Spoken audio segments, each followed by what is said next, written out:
Hello, friends. Very good afternoon. Once again, I have come here with some 30 questions based on English literature, which are very useful and very important for you PTGT aspirants and as well as PGT, LT grade, GIC lecturer, BPSC, RPSC, and for many more. So, without wasting our time, we should start our class.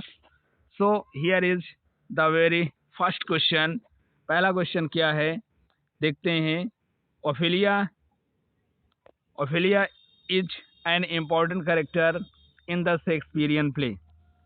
Ophelia William Shakespeare के किस play में महत्वपूर्ण character है? तो क्या ये Macbeth में है? जी नहीं. क्या टेम्पेस्ट में है? जी नहीं. King Lear? नहीं, बिल्कुल नहीं. करेक्ट आंसर यहाँ पर है ऑप्शन बी.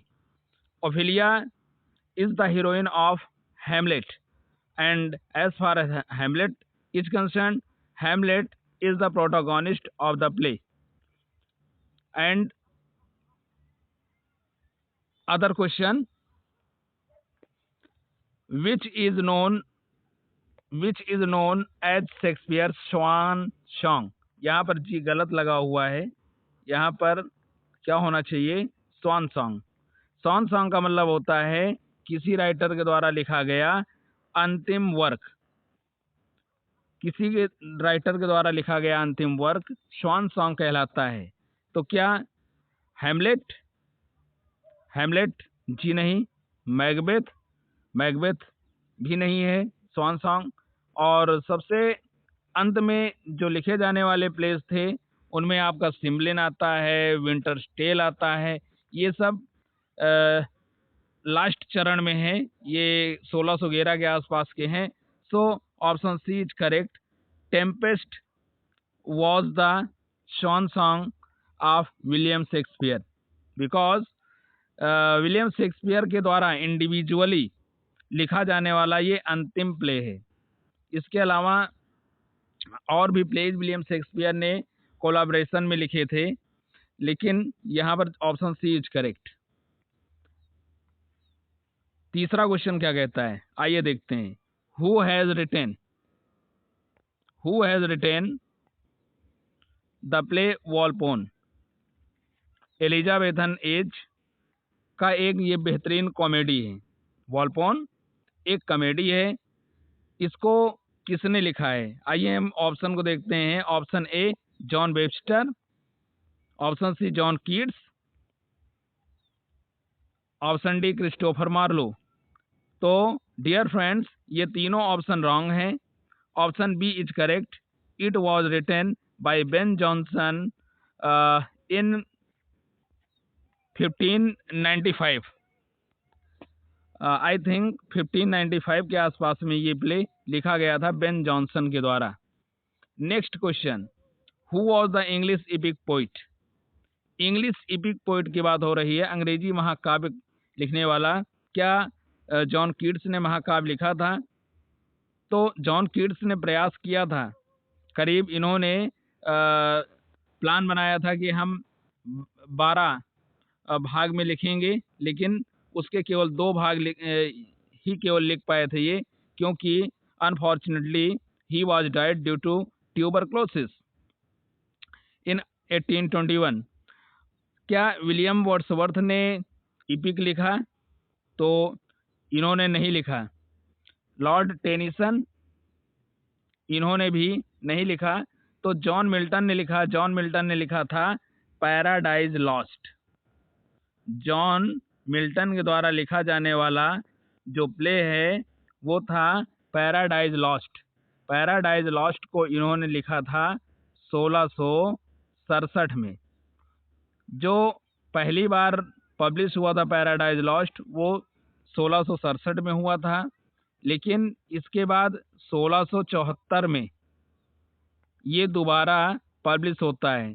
पहली बार पहली बार इसमें केवल 10 पार्ट होते हैं, यानी जब 1667 में पैराडाइज लॉस्ट पब्लिश हुआ तो इसमें 10 भाग थे, लेकिन 1674 में इसमें फिर 12 पार्ट्स हो गए, 12 पार्ट्स। तो ये चीज़ आप ध्यान रखिएगा। Next,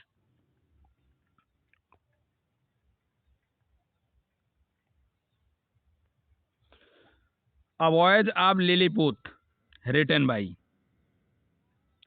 A Voyage of Lilliput. Who was the writer of this work? Let's see. Option A, R.L. Stevenson, or option B, Thomas Hardy, option C, Jonathan Swift, option D, William Wordsworth. So my dear friends, correct answer is option C. A Voyage of Lilliput was written by Jonathan Swift. Next one, who wrote The Way of the World? Who wrote The Way of the World? The Way of the World एक restoration play है और restoration age में लिखा गया। तो अब हम देखते हैं क्या इसको अलेक्जेंडर पोप ने लिखा? तो नहीं। जॉन बनियान? नहीं। John Dryden? जी नहीं। Here is correct answer is option D, William Congreve. William Congreve was the writer of the play The Way of the World. Next, elegy written in country churchyard. An elegy written in country churchyard. आप लोग निश्चित तौर पे इसको पढ़े होंगे। ये UP board में पहले पढ़ाई जाती थी, इंटरमीडिएट में ये एलेजी प्रिस्क्राइब्ड थी। तो देखते हैं इसको किसने लिखा। क्या विलियम वर्ड्सवर्थ ने इस एलेजी को लिखा, या जॉन कीट्स ने लिखा, या W.B. ईट्स ने लिखा? So dear friends, option B is correct. An elegy written in country churchyard was written by Thomas Gray. ये एक एलेजी है, ये एक एलेजी है। और कौन सी एलेजी है? पास्टोरल एलेजी है। Next, William black was. William black, you must have heard the name of William Black. Who was William Black? William Black was a poet, a painter, a philosopher, a poet and painter. So, dear friends, option D is correct. He was both poet and painter. We should take another question. The poem The Solitary Reaper is written by Solitary Reaper. It was a famous poem, very famous, and it is very important for UPTGT and PGT. Was it written by W.H. Auden? Was it written by William Wordsworth? W.B. Yeats के बारे में आप लोग जान लीजिए। ये एक modern poet थे और आयरिश मूवमेंट के एक बहुत बड़े लीडर। और Ezra Pound, so Ezra Pound was also a modern poet. So here is correct answer option B, William Wordsworth. William Wordsworth ने इस खूबसूरत पोइम को लिखा था, सोल्टरी रीपर को। और ये पब्लिश कब हुई थी? तो पब्लिश हुई थी 1807 में। नेक्स्ट,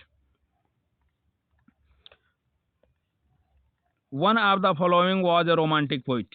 इनमें से कोई एक रोमांटिक पोइट था। तो आइए देखते हैं। ऑप्शन ए, टेनिसन। तो टेनिसन के बारे में विचार करें, क्या ये रोमांटिक पोइट थे? तो आई थिंक ये रोमांटिक पोइट नहीं थे। टेनिसन विक्टोरियन एज के थे और इनको the representative poet of Victorian age बोला जाता है। क्वीन विक्टोरिया के टू क्लोज थे और इनके द्वारा लिखी गई एक पोइम थी मेमोरियम, और उस मेमोरियम को क्वीन विक्टोरिया ने बहुत पसंद किया। मैथ्यू अर्नोल्ड ये भी विक्टोरियन ही थे। रॉबर्ट ब्राउनिंग ऑप्टिमिस्टिक पोइट्री के लिए जाने जाते हैं। रॉबर्ट ब्राउनिंग ड्रामेटिक मोनोलॉग के लिए जाने जाते हैं और ये भी विक्टोरियन पोइट ही थे। सो रोमांटिक पोइट का जहाँ तक सवाल है तो वो कोई और नहीं बल्कि पर्सी बेसी शेली साहब थे, जिनका जन्म 1792 में हुआ था। 4 जुलाई 1792 में हुआ था। So option C is correct. Next,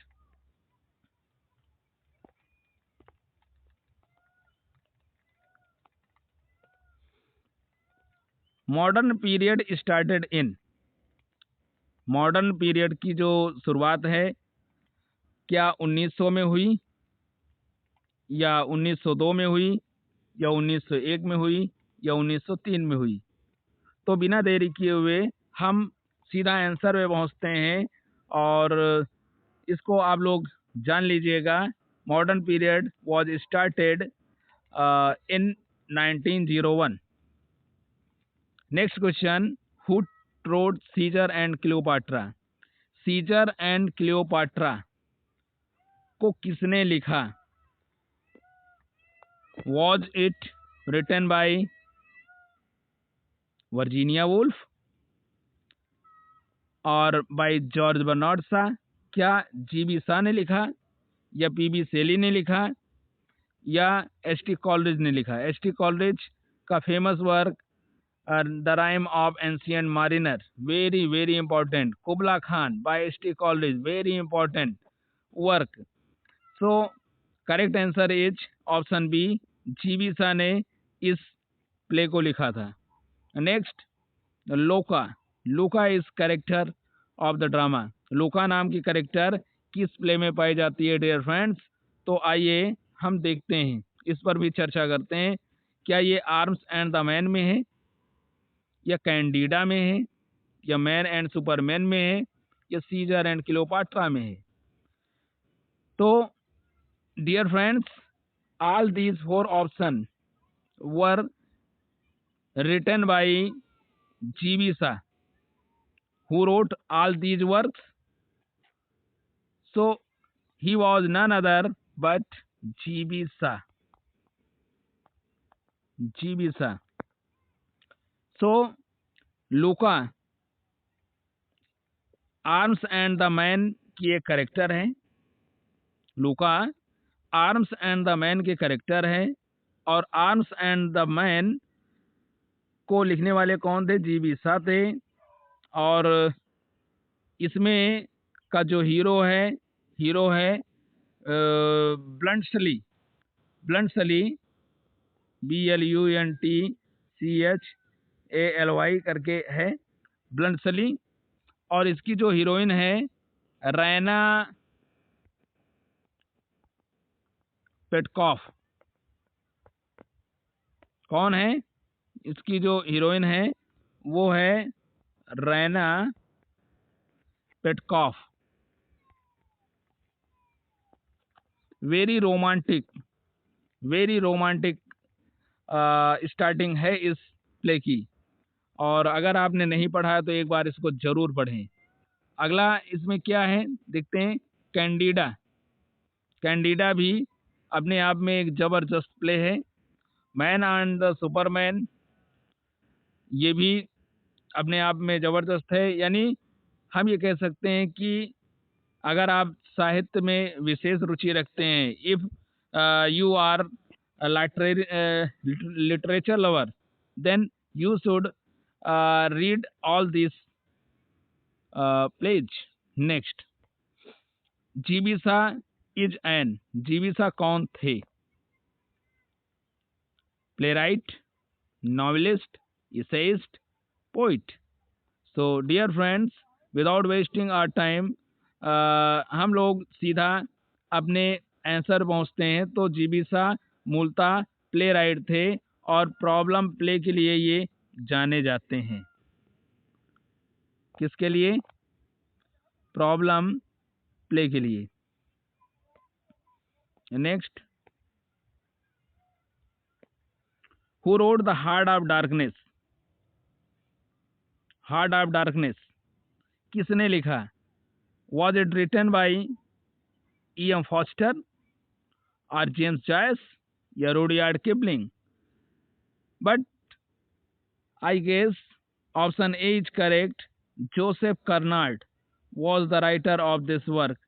heart of Darkness modern age की बेहतरीन वर्क है, बेहतरीन, और ये पढ़ने लायक बिल्कुल है.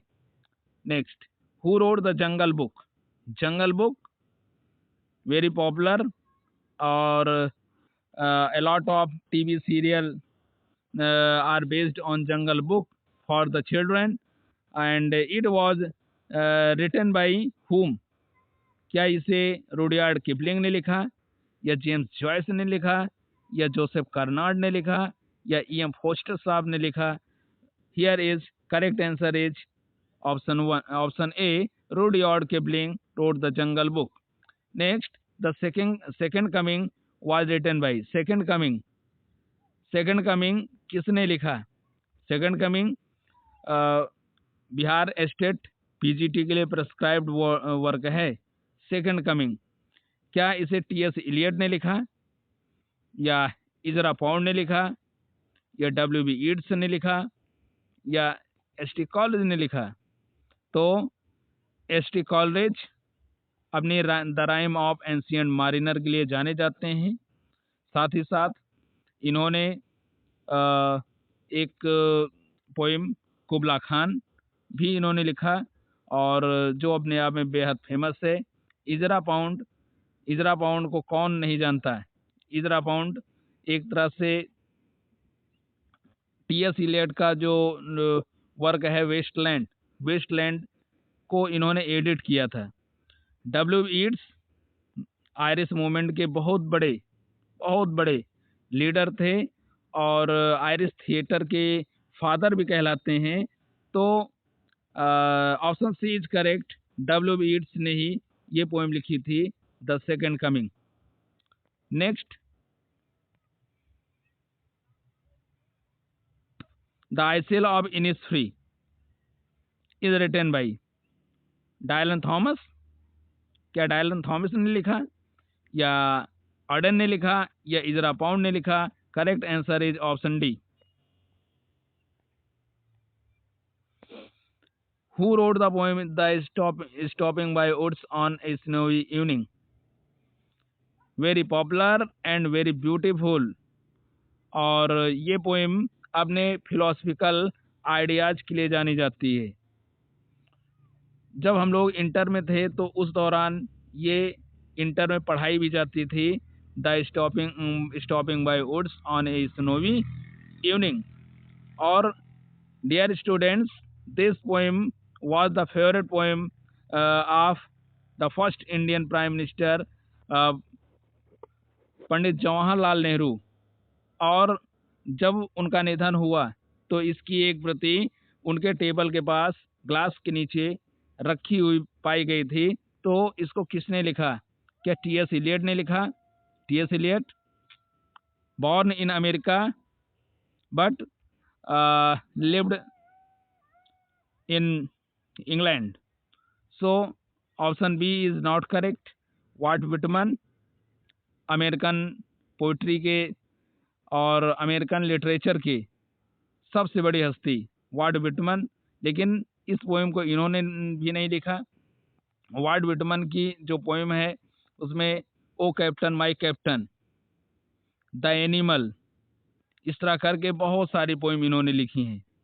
इजरा पाउंड, तो क्या इजरा पाउंड ने लिखा? जी नहीं. इजरा पाउंड वो व्यक्ति थे जिन्होंने वेस्टलैंड को एडिट किया था. सो correct answer is Robert Frost.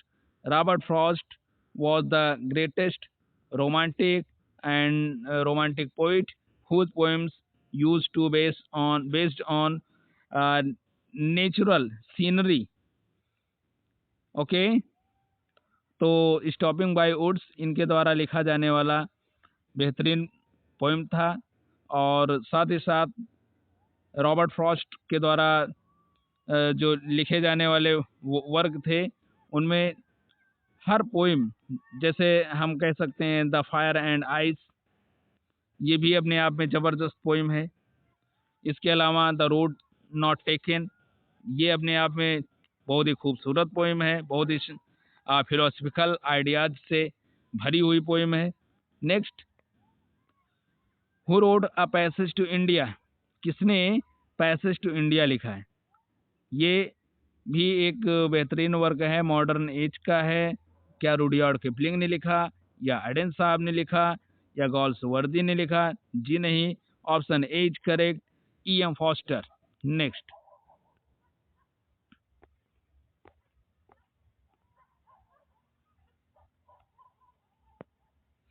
Who wrote the Gerontion, Gerontion modern age की बेहतरीन पोइम।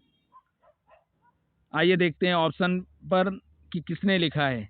क्या T.S. इलियट ने लिखा, या W. वीट्स ने लिखा, या मैथ्यू आर्नोल्ड ने लिखा, या रॉबर्ट ब्राउनिंग ने लिखा? मैथ्यू आर्नोल्ड को मेमोरियल वर्सेस के लिए जाना जाता है। Matthew Arnold was famous for memorial versus. Robert browning को कौन भूल सकता है, इनके द्वारा लिखे जाने वाले ड्रामेटिक मोनोलॉग्स के लिए। और जैसे उसमें से इनका जो फेमस वर्क है my last duchess may be, लेकिन W. Weeds the second coming के लिए फेमस हैं। लेकिन यहाँ पर जो करेक्ट आंसर है वो ऑप्शन ए है, T.S. इलियट ने लिखा जेरोन्सन।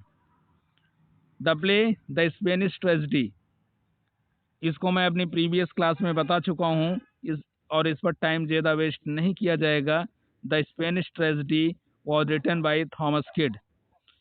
It was not written by Shakespeare, nor Christopher Marlowe, और nor Ben Jonson. Ben Jonson was very popular for comedy. Who wrote Man and Superman? Man and Superman किसने लिखा? It was mentioned in this class by G.B. Shaw. Man and Superman was written by G.B. Shaw. It was not written by Thomas Hardy, Charles Dickens, Ernest Hemingway. Dear friends, I request you to share, subscribe, like, comment in this channel, and I want you should forward, and you should share more and more my classes to your friends, so that they get some sorts of benefit. बिल्कुल starting से literature में पढ़ा रहा हूँ, और basic से moderate हर level का मैं आपको पढ़ाने का प्रयास करूंगा। Next, who was not a Victorian poet? Dear friends, Victorian poet कौन नहीं था? तो लॉर्ड अल्फ्रेड टेनिसन ये विक्टोरियन पोइट थे, और लॉर्ड अल्फ्रेड टेनिसन को representative poet of Victorian age बोला जाता है। रॉबर्ट ब्राउनिंग भी विक्टोरियन एज से बिलोंग करते थे, और रॉबर्ट ब्राउनिंग की पत्नी एलिजाबेथ बैरेट ब्राउनिंग वो भी इसी एज से बिलोंग करती थी। मैथ्यू आर्नोल्ड भी विक्टोरियन एज के थे, और मेमोरियल वर्सेस के लिए बेहद फेमस थे मैथ्यू आर्नोल्ड साहब। इसके अलावा मैथ्यू आर्नोल्ड ने जो लिखा उसमें स्कॉलर जिप्सी अपने आप में जबरदस्त। So option B is correct, Alexander Pope के बारे में जान लीजिए। अलेक्जेंडर पोप की mock epic the Rape of the Lock अपने आप में जबरदस्त वर्क है। रेप ऑफ द लॉक के लिए प्रसिद्ध हैं अलेक्जेंडर पोप ने केवल रेप ऑफ द लॉक ही नहीं, बहुत सारे वर्क्स इन्होंने लिखे, और कभी इनके ऊपर स्पेशल क्लास हम लेकर के आएंगे इनके जीवन से जुड़ी हुई रेप ऑफ। और मैं आपकी जानकारी के लिए बता देता हूँ, विलियम शेक्सपियर के बाद मोस्ट कोटेड राइटर कौन है? वो हैं Alexander Pope. Next, who wrote Biographia Literaria की जब बात हो तो कौन नहीं जानता, ये वही वर्ग है जिसके माध्यम से एस टी कॉलेज साहब ने विलियम वर्ड्सवर्थ की खूब आलोचना की थी, खूब आलोचना की थी। तो आंसर क्लियर हो ही गया है। It was written by S T Coleridge, Biographia Literaria. और नेक्स्ट है riders to the sea. Riders to the sea क्या है? वॉज इट अ नोवेला और epic poem or theatrical adaptation? So my dear friends, it was a one act play. Next, who wrote Beauty is Truth, Truth Beauty? Who wrote Beauty is Truth, Truth Beauty? Who gave this principle? Who gave this principle? Beauty is Truth and Truth Beauty. Uh, क्या William Shakespeare ने ये सिद्धांत दिया या Wordsworth ने दिया? William Shakespeare ने love के ऊपर पोएम्स तो लिखी, लेकिन ये सिद्धांत इन्होंने नहीं दिया। विलियम वर्ड्सवर्थ जो थे, इन्होंने भी ये सिद्धांत नहीं दिया। टी.एस. इलियट ने भी beauty is truth and truth beauty के बारे में कभी बात ही नहीं की। और ये सिद्धांत देने वाले कोई और नहीं बल्कि कौन थे? John Keats.